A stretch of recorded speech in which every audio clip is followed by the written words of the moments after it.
Aquí quien habla es Virgilio Centurión de São Paulo, Brasil. Voy a hablar alguna cosa respecto de la cirugía del cristalino en ojos ya sometidos a cirugía de queratotomía radiada o queratotomía radiada y astigmática.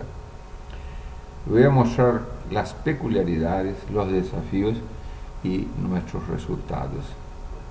Es importante que se sepa algunas cosas relacionadas a la córnea y también al perfil del paciente que vamos a operar. En relación a la córnea post-queratotomía, debemos recordar algunos puntos que son bastante importantes.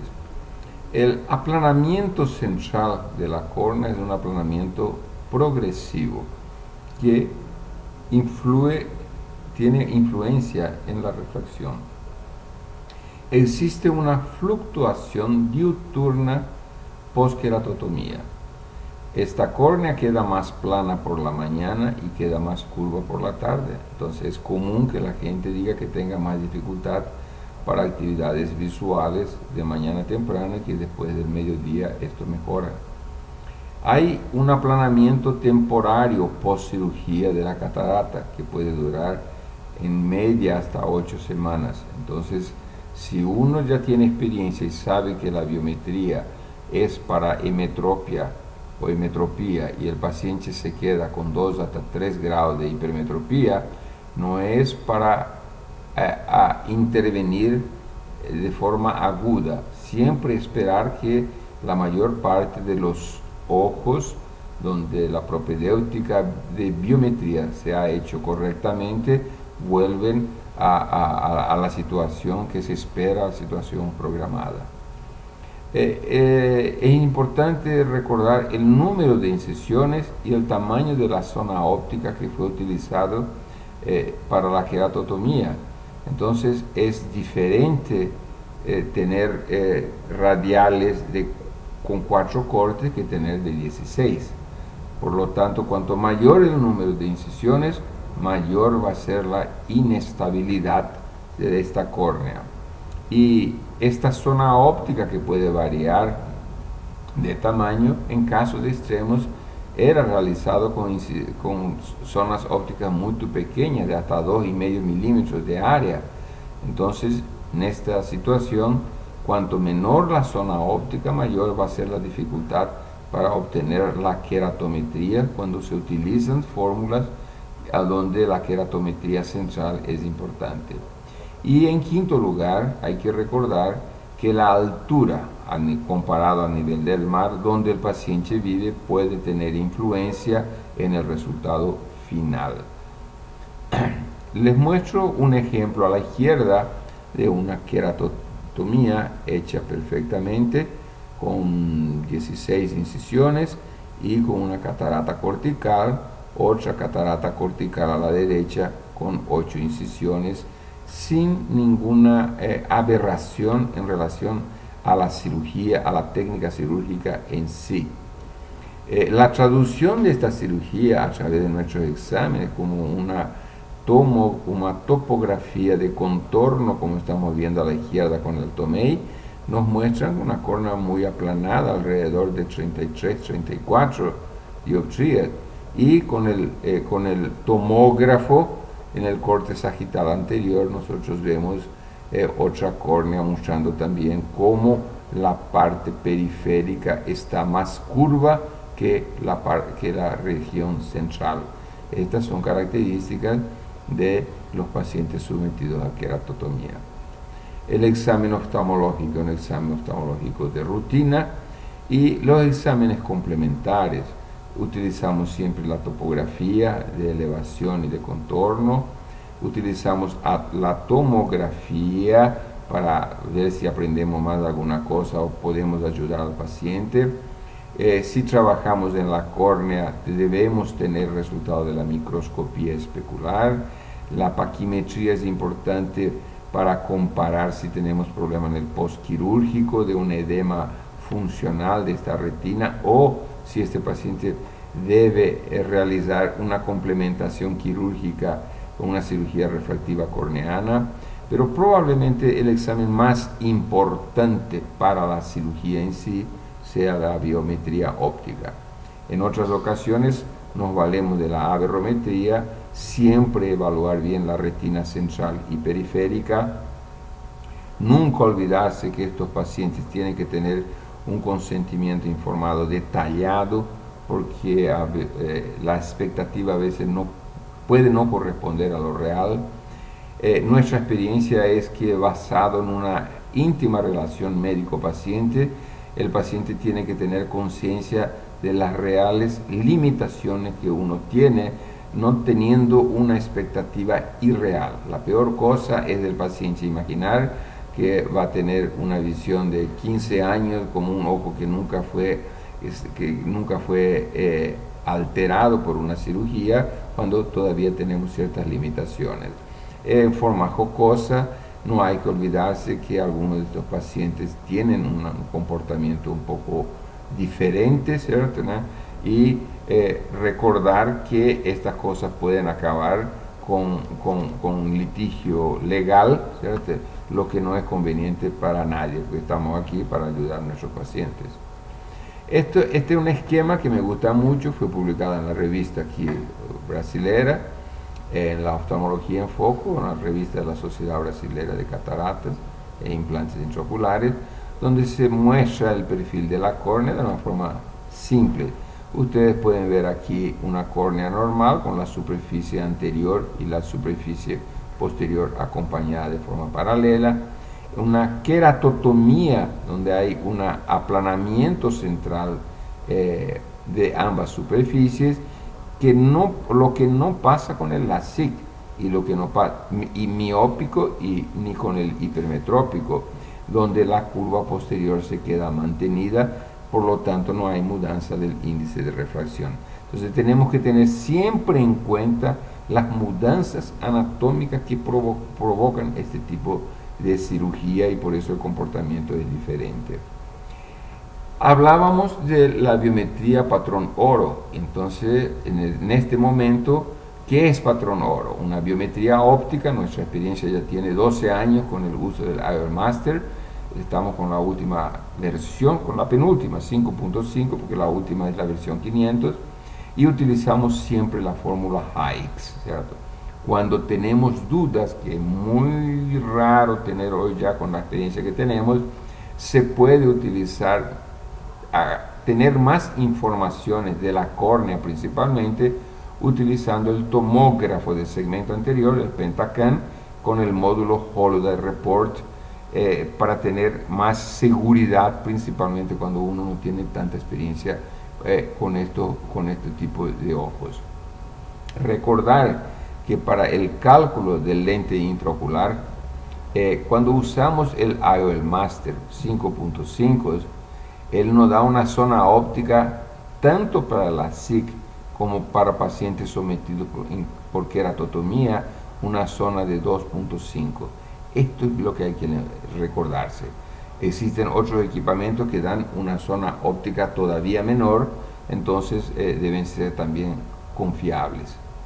En relación a la cirugía, les muestro un ejemplo de una cirugía de catarata cortical,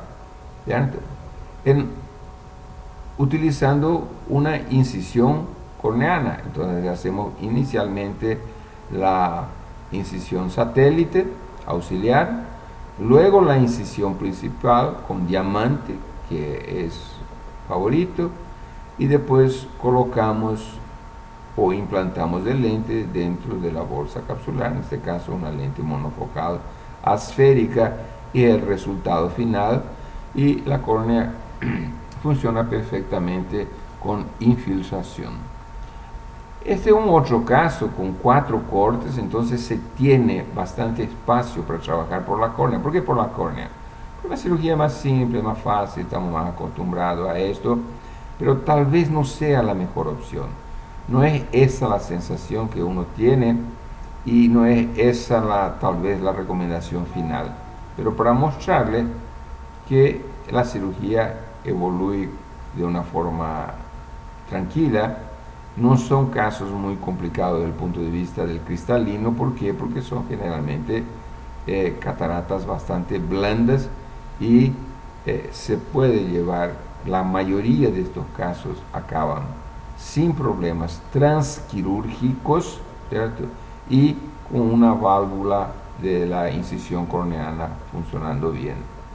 Pero si tenemos un caso aquí que tiene 16 cortes o más, ¿cierto? De una catarata que también no es dura, si uno es perezoso como el cirujano que les habla, entonces hace la incisión principal y vean, con un 2.2 entramos en el medio de dos incisiones y vamos a manipular y presten atención, durante la cirugía se abre la incisión antigua, fíjense, está totalmente abierta, a pesar que la válvula funciona, pero es una temeridad dejar este ojo de esta forma.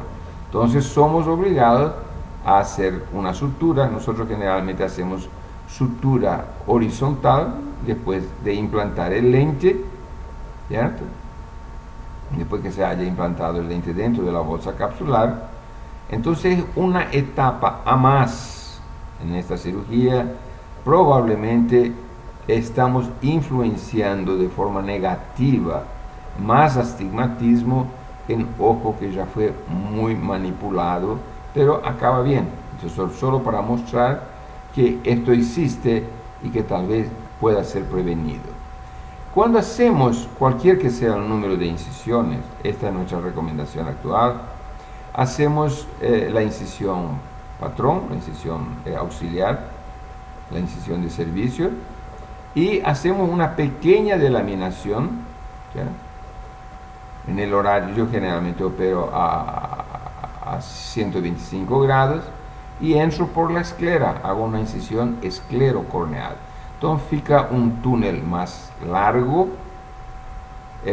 puede parecer un poco más trabajoso, se implanta el lente y la cirugía queda absolutamente perfecta, sin sutura, cualquier que sea el número de incisiones. Es nuestra recomendación actual, es lo que hemos utilizado, estamos utilizando, y coincidencia o no, el índice de hipermetropía transitoria postoperatoria prácticamente ha desaparecido. No tenemos números publicables, pero esa es la sensación. Las perlas que podemos decir que debemos siempre, antes de indicar la cirugía, preguntarnos si la queja de la pérdida de visión del paciente es por la queratotomía o es por la catarata, o por las dos juntas. Tenemos convicción de que la mejor opción hoy es la incisión escleral o esclerocorneal, en la microincisión de 2.2 o para abajo, ¿claro? Y caso tengamos alguna alteración en la refracción, el consejo es que no se mude en las próximas 8 semanas. En un estudio retrospectivo con 20 ojos, donde solamente fue utilizado fórmula Hikes, porque nos ya comparamos con todas las otras fórmulas, ustedes pueden ver que todos los ojos prácticamente son planos o con ligera hipermetropía, aquí está medio grado. Entonces significa que prácticamente 100% de los pacientes, sin considerar el equivalente esférico, el componente esférico de la refracción prácticamente desaparece, lo que significa que la fórmula Hikes es extremadamente confiable y el biómetro óptico en el cálculo del lente intraocular para estos ojos complicados. Ustedes pueden ver que 70% prácticamente quedan planos y entre 0,51 y 30% de los ojos. La agudeza visual es muy buena. Y queríamos hablar al respecto de algunos criterios que tenemos. Por ejemplo, nosotros contraindicamos formalmente el uso de lentes multifocales con pacientes sometidos a queratotomía, porque ya sabemos que podemos tener glare. Es poco probable, pero todavía existen algunos modelos que dan glare. Halos casi siempre se tiene, por lo menos las primeras semanas, pero todas las lentes llevan a disminución de sensibilidad de contraste, 10%, 15%, 18%. Y la queratotomía, glare, la multifocal GLER. La queratotomía provoca halos, la multifocal halos. La queratotomía disminuye la sensibilidad al contraste, también disminuye. Entonces, si sumamos los efectos colaterales de la multifocal con la cicatriz, la queratotomía, y más una refracción inestable, yo creo que es totalmente contraindicado en el presente momento, con lo que tenemos de información, el uso de lente multifocal en ojos sometidos previamente a queratotomía. Desde el punto de vista social, esto es una cosa prácticamente personal, o de la forma como se hace medicina en el Brasil, o por lo menos de la forma que yo hago. Las lentes acomodativas yo no tengo experiencia ninguna y por motivos obvios. Sabemos que no compromete la sensibilidad al contraste, que no provoca glare, que no provoca halos, que no provoca una fuerza de expresión, porque casi todas las lentes pueden provocar teóricamente. No hay una contraindicación médica formal, ¿cierto? Pero no conseguimos implantar esta lente con otro apelo que no sea el de una lente monofocal común. Se puede en determinados pacientes ofrecer esta lente con la posibilidad de alguna visión para cerca que pueda ser complementada con corrección óptica. Esta es una posición personal. Desde el punto de vista de indicación relativa, estas lentes pueden ser utilizadas, las tóricas, ¿cierto? La multifocal tórica, con astigmatismo, desde que sea regular, central y simétrico. Tenemos alguna experiencia, pero sabemos que en ectasías, en queratocones, en posqueratotomía, el astigmatismo puede cambiar con el tiempo. Entonces hay que tomar mucho cuidado, porque podemos tener un problema en el futuro con esta indicación. Debemos discutir siempre con el paciente que el poder de la córnea no es una cosa muy fácil, que existen variaciones, que existen contraindicaciones para algunos tipos de lentes premium, y que la refracción final se puede corregir con gafas, con lentes de contacto, con cirugía refractiva corneana, con lente suplementar, y son las opciones más comunes. En conclusión, la combinación de una biometría óptica con la fórmula Hikes nos muestra resultados bastante confiables, simplifica mucho el cálculo del lente intraocular, elimina otros métodos de cálculo, y la incisión escleral preserva la ya modificada anatomía corneal, con la incidencia de la hipermetropía postfaco es mucho menor y en menor dioptría. Muchas gracias.